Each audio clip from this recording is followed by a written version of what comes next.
After sinking hundreds of hours into Persona 3 Reload, I'm left with an incredibly mixed feeling about this remake. Its core story and thematic writing are flawless, an easy 10 out of 10, housing some of the boldest, most thought-provoking storytelling the JRPG genres had ever seen.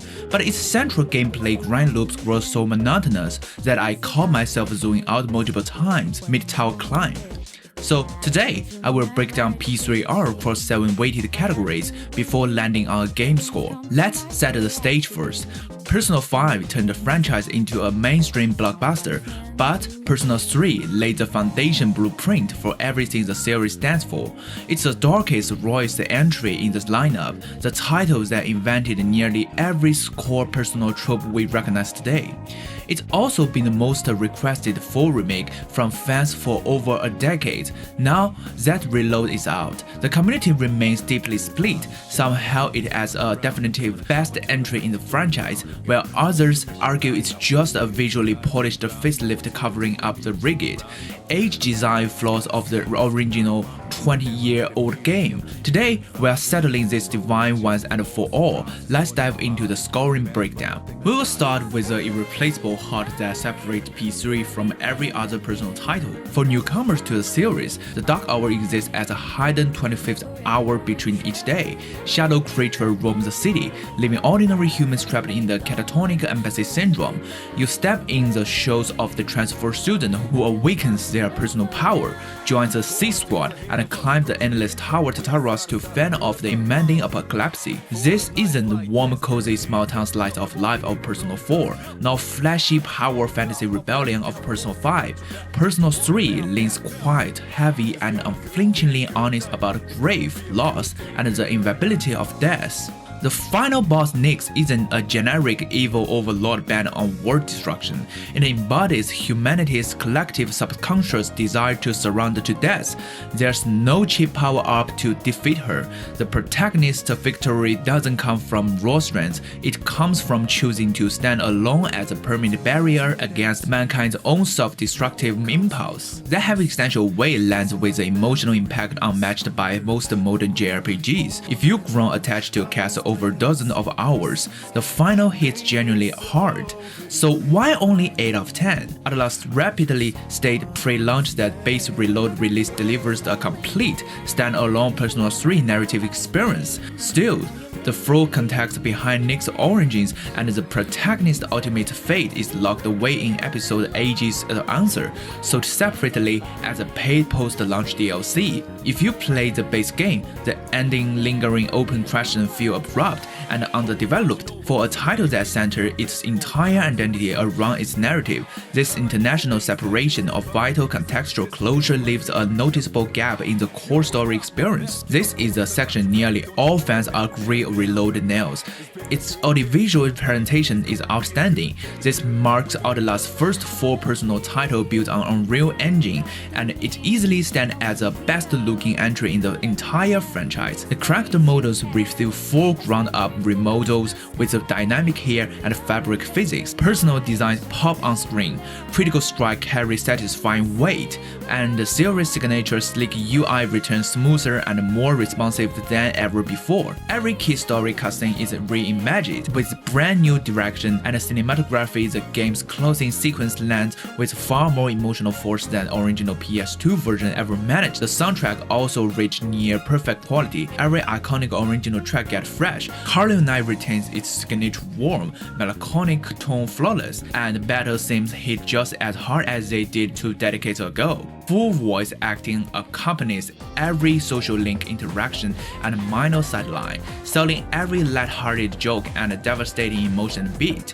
I'm deducting 1 single point for 2 consistent minor annoyances that add up over long play sessions. First, all-out attack animations feature stiff running rigs, goofy smoke particle effects, and drag a slightly too long, growing repetitive faster after hundreds of fights. Second, Tartarus suffers from harsh harsh light pollution. Oversaturating flashing visual strains your eye after hours of consecutive tower climbing. These are small nitpicks overall. As a complete audiovisual packaging, Reload comes impressively close to perfection. Next up, how well the remake fixes the expand up on the original 2006 Persona 3 shortcomings, scoring a 13 out of 15. The biggest structural flaw of the original P3 was its lopsided cast writing. Male part members received barely any dedicated personal story content. Romance roles were exclusively limited to female teammates, and the male cast often feels like afterthoughts thrown into the background. Reload remedies this issue entirely. Every male playable character now receives a fully fleshed out, dedicated social link. Shinjiro's arc, in particular, contains some of the sharpest character writing across the whole game. The dorm also adds dozens of brand new shared hangout activities, cooking night, gardening, group study sessions, movie views, and more. These aren't filtered throwaway scenes. They transform a disjointed group of teens forced to fight side by side into genuine fun family, making all late-game emotional beats land far more effectively. There's also a suite of fantastic quality of life upgrades, floating dialogue indicators about NPC hands with unique new side dialogue, streamlined personal fusion with 4 skills preview to animate hours of savage scumming, and the old tedious fatigue system from Tartarus climbs removed entirely.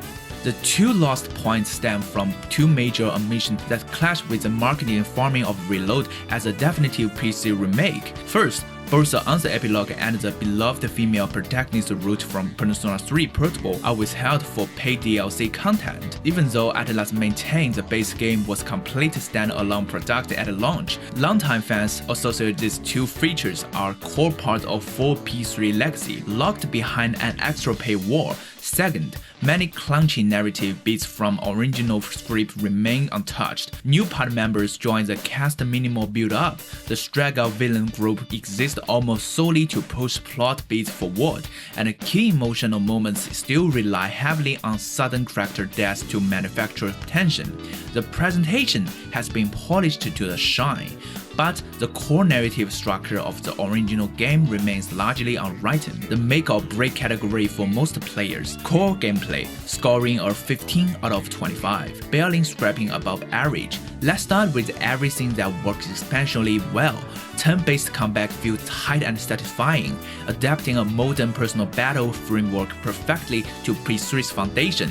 Strike enemy weakness to knock targets down for extra 1 more turns. Swap party members mid-fight with the shift mechanic. Combat flows fast and reward strategic planning. The new CLG system adds chargeable ultimate super moves with massive damage and flashy cinematic animation. Fuel your gauge, and you can steamroll nearly every boss encounter in the game, giving combat grinding tangible rewarding payoff.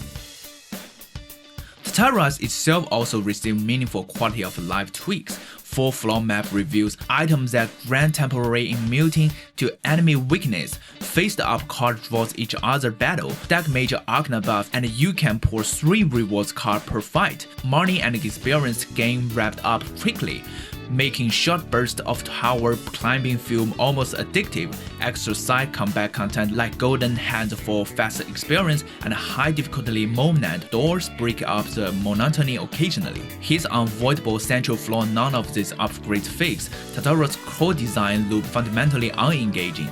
264 procedurally generated floors, near 0 unique story beats, minimal visual or anime variety, endless identical hallways, and recycled enemy spawns on repeat. Persona 4's dungeons each carry distinct thematic identities and embedded character side story. Persona 5's palace are handcrafted, fully unique set pieces with involving mechanics and narrative twist. Tartarus, by contrast, exists solely as a mandatory grind wall the game forces you to climb week after week. The development team clearly attempted to soften this issue with special events rooms, visual block transition between tower sections, and hidden optional bosses. But the repetitive core loop never shifts. It's repetitive, empty busy work. Most players will zone out within 13 minutes of continuous climbing. On top of that, Elizabeth's side requests receive zero quality of life upgrades. The game provides no built-in hint for which floor drops specific required item, meaning anyone aiming to complete all side requests will constantly need to put up external wiki guidance. Individual turn-to-turn combat holds wonderfully, but the overarching dungeon structure carries all rigid, didn't design hallmarks of 20-year-old game JRPG. That massive structure flaws is why gameplay lands at such a low-weighted score. Alright, let's run through the final 3 scoring categories to wrap up our breakdown thoroughly. To be frank, Reload brings little truly groundbreaking original design to the table and refreshed gameplay mechanic built on system first established in Persona 5 Royal. The New Dawn Hangout and Mail social link fill gaps in the original's cast writing, but they don't introduce bold new creative concept for the series. The Unreal Engine visual overhaul is a massive technical upgrade, not a critical mechanical evolution. It's an excellent faithful remake, but it doesn't push the personal franchise into uncharted territory. You will easily sink 70 to 100 hours into base game, covering the 4 main story, over a dozen fully voiced social links, secret option bosses, and unlockable new game plus. Even so, a huge portion of those play hours consists to repetitive Tartarus climbing filter. Social link quality is wildly inconsistent. Akinali's song Arkana Rose delivers heartfelt, beautiful writing, while several other character arcs feels awkwardly paced and thinly written. The exclusion of the answer epilogue and female protagonist role also cuts out fan-favorite legacy content locked behind separate DLC's purchase. There's plenty of total runtime, but the quality varies drastically, and key classic content sits behind an additional paywall. Speaking from my personal perspective, as a longtime personal fan, P3's central story remains the most mature, unflinchingly heartfelt entry in the franchise, and the meditations on grief and the chosen family stick with you long after the credits roll. Getting to experience this fully voiced, visually polished remake feels genuinely special as someone who loved the original for years. Even so, I can't overlook how tedious Tartarus' endless grind become over dozens of hours, and the decision to lock beloved legacy content behind paid DLC leaves a sour taste despite official statements framing the base game as complete. This isn't a bad remake by any stretch, but it's far from perfect. An excellent polished job on a thematically brilliant yet mechanically flawed classic. So what does the score actually mean for different type of players? PC Reload is a very well made remake, but it's not for everyone. If you are a lifelong personal fan who prioritizes deep, thematically rich JRPG narrative and can tolerate repetitive dungeon grind to experience an incredible story, this game is absolutely worth buying. Its writing and character work alone justify pushing through Tartarus Stadia climbs. And I wanna say, PC Reload is not Persona 6. It's a beloved 20-year-old classic given a stunning visual overhaul and a packed thoughtful small-scale quality of life fixes.